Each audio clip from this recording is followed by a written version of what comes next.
We're here in Dallas, Texas, and while the word progressive may not be the first word that comes to mind, we see progress all around us. In our broadcast today, we'll bring you several stories about what the word progressive means to us. I'm Kate Houston. And I'm Alex Daly. Our first story is about a very small device that is changing our world in a very big way. We're talking, of course, about Apple's revolutionary iPhone. It's a remarkable little machine that is truly changing the way that we capture history. I'm out here at the Daly Plaza where Zapruder once stood with his 8mm camera. Now he captured John F. Kennedy being shot.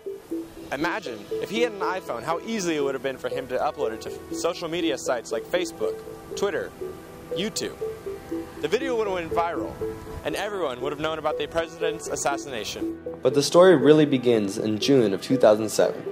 That's when Apple changed technology as we know it with the invention of the iPhone. As remarkable as the camera on this small device is, with a bit of research, I managed to enhance it even more.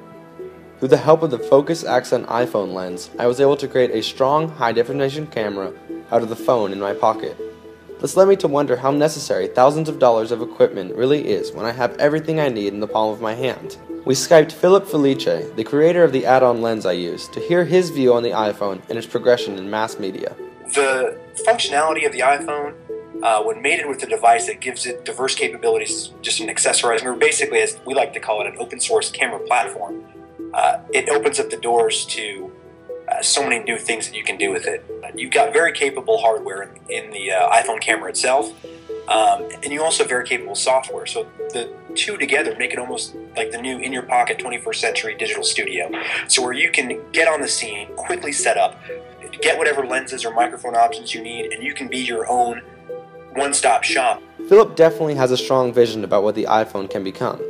To understand this a bit better, let's take a look at what's already here. There are many students who have some of the most expensive and high-quality equipment that currently is on the market. But as I walked through the Dallas streets filled with aspiring journalists, my iPhone setup seemed to catch many students' attention. They could not believe that a simple iPhone could produce such a high-quality picture. This left us wondering if these cameras were really that much more powerful.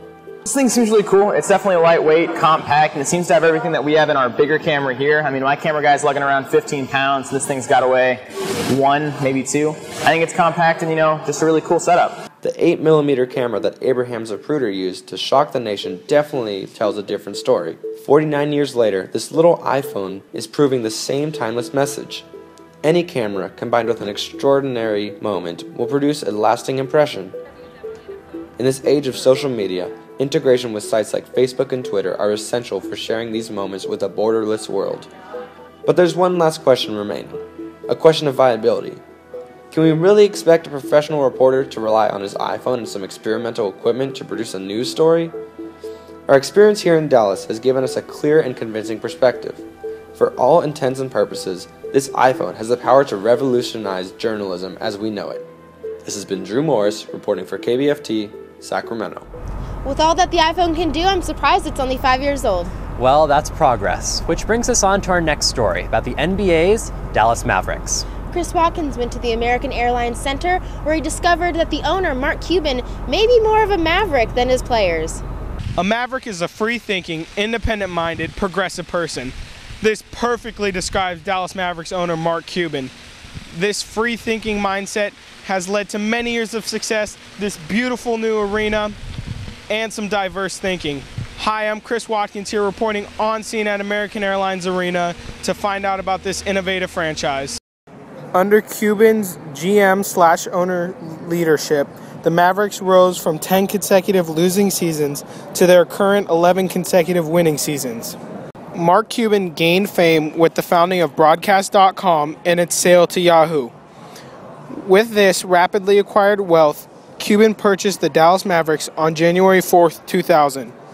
ESPN analyst Mark Stein tells us how integral Cuban was in the rise of the Mavericks. Well, this franchise was in a pretty dark place when he got here. Throughout the 90s, they were really pretty much the worst franchise in sports, so he really changed the culture around here. He really put the players first, made it a place that players wanted to be. He's really the players' owner.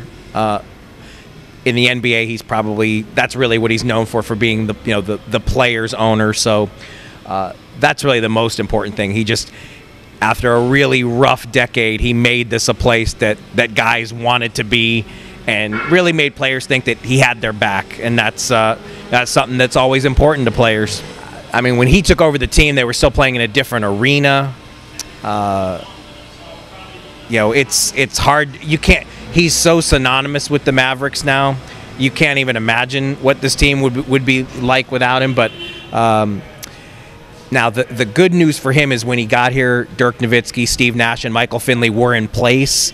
But to make those guys want to stay, to keep putting the right pieces around him, he spent a lot of money year after year after year trying to get the right mix around Dirk to win it all. So. I mean, really, I think when you say the Dallas Mavericks, I mean, probably the first two people you think of are Dirk and Mark Cuban.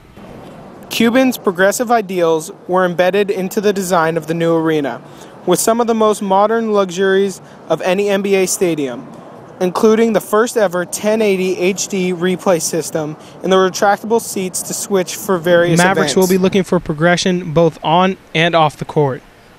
Inside American Airlines Center, this has been Chris Watkins reporting for KBFT, Sacramento.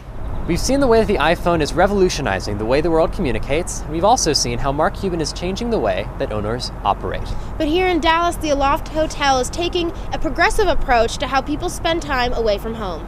The Hotel of Tomorrow, the top 1% of all hotels in the world. The Aloft is one of the most unique establishments. Every hotel is designed in somewhat the same way, but each has a different story behind it.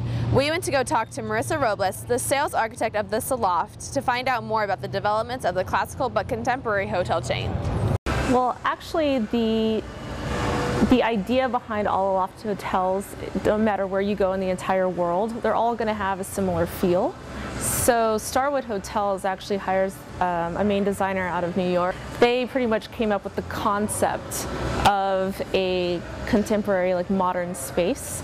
And then once you decide to build an Aloft, then you can have your architect come in and design specifically to your building or to your site. So we had the architect Ajay Kathari come in, and he utilized this particular building, which is a historic building here in Dallas. It was built in 1924 as a part of the Santa Fe Railway system. This was a complex of 4 buildings. It was actually the largest construction project in the United States at the time it was built. All of our event space underneath is the train lines. So we went and filled in the train pathways, and then everything from the ground up was manufacturing for clothing for the war. And so the idea was to take something old, this is an adaptive reuse project, and Ajay took this building and kind of merged that main idea of the Aloft hotels into what pre-existed here in Dallas. So like that screen right there, that screen is playing the same image here and in Dubai. Like, oh, wow. It has to be the same. The music that we're listening to has to be the same music, like all the time. The same scents, the same colors, like all of that is a brand standard to keep that feeling all the way across the board. We are in a government district, a little more conservative, but people have come in and said they really enjoyed it because it's a little fresher than what they're used to. The building was actually planned and constructed to meet the USGBC's LEED Silver certification. We are still actually under review. Hopefully we will have it here in the next few weeks. But the idea was that this facility was to be the most energy efficient, one of the most energy efficient hotels in the United States. So when you become a LEED Silver certified building, you're in that top 1% in the country. And what we have here is like incredible energy management systems. We've actually just installed last week electric car chargers, so we have those Blink. All of our systems in the hotel are based off of movement, so if you come into the room, that's when the air and the electricity and everything comes on. A lot of our materials that are in the hotel are either low VOC for the paints, recycled materials, and we do run a really big recycling program here in-house.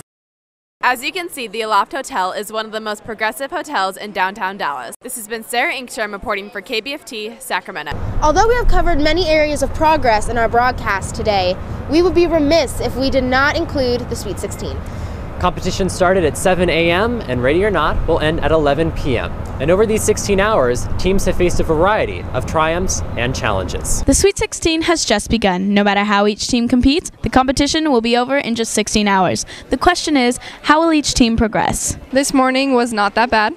We woke up pretty early, but it wasn't too terrible. We all got like the ball rolling and started thinking and everything, so it was good. It was nice. Our morning went pretty well. We already had a kind of plan going in with the groups that we were going to use and who was going to be filming like which stories and which videos. So we kind of were able to get right off right away, and it's been going pretty well. Before we actually started filming, it took us about 3 hours tops to get all the pre-planning, all the writing, scripts, all that done. As the day unfolds, many schools were met with challenges, including our own. The afternoon was the most difficult point because that was when, the art museum didn't work, the science museum didn't really pan out. So we were pretty discouraged in the afternoon. We were thinking that a lot of stories were falling apart because people just kept calling us saying, this story isn't working, that story isn't working. So that was pretty discouraging. But once we got back here, when we came from the Aloft back here, we saw what other people were working on. We got pretty inspired. It definitely got more stressful. STN has to be the week where all the computers stop exporting, where things start quitting unexpectedly, so you have to be prepared for that. Other schools have met this challenge by performing better than they did last year. I've done this before, so it wasn't as stressful as the first time where it felt like 16 hours just kind of disappeared all of a sudden. All of a sudden it was like 10 o'clock and like, oh my God, we're still exporting. But this year it definitely seemed like we had a lot more time to work with, which was nice. So we're doing the filming, and it was definitely a lot of fun, and we're getting on a better track faster than we have before. Each team will measure its progress differently, but ultimately, the judges will make the final decision. I'm Camille Peters, and this has been KBFT Sacramento. If there's one thing that the past 16 hours have taught us, it's that our world is progressive. This has been such a wonderful experience, and from all of us at KBFT, I'm Kate Houston. And I'm Alex Daly. Thank you for watching.